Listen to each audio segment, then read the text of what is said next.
ये भी बताएगा जिस तरह से हुकूमत और मौलाना फजल रहमान के दरमियान अभी भी डेडलॉक बरकरार है। मौलाना और हुकूमती वफ्द किसी हतमी नतीजे पर अभी तक नहीं पहुंच पाए, तो कौमी असम्बली और सेनेट इजलास मुलतवी करने का ऑप्शन भी ज़ेर गौर है। मलिक सईद अमान, इस हवाले से आप आगाह कीजिएगा।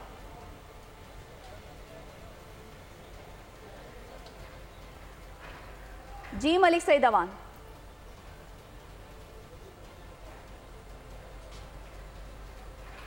ठीक है, मलिक सईद अवान से एक बार फिर रब्ता करने की कोशिश करेंगे। इस वक्त डिप्टी ब्यूरो चीफ अली शेर हमारे साथ मौजूद हैं। अली, अगर हम सेनेट की बात करें तो सेनेट में अगर हम देखते हैं कि हुकूमत को मिल भी जाए तब भी एक वोट तो दरकार है, तो कहीं ना कहीं हुकूमत को मुज़ाकरात की टेबल पर आना ही पड़ेगा अपोजिशन के साथ।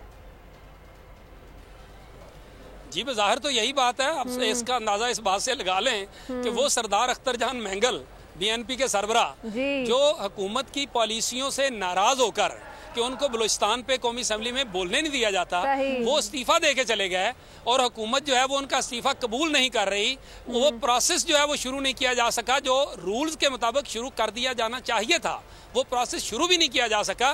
तो आज वो हुकूमत जो है वो उन सरदार अख्तर जान महंगल से रब्ता कर रही है जो कि दुबई में है इस वक्त, उनसे रब्ता कर रही है कि आप हमें सेनेट के 2 वोट जो है वो दे दें और हम जो है वो आपके तफज़ात दूर करने को तैयार हैं। उन्होंने आगे वो जिस तरह कहते हैं कि ऐसी बात कर दो कि जो ना पूरी हो और ना आपको हाँ करनी पड़े।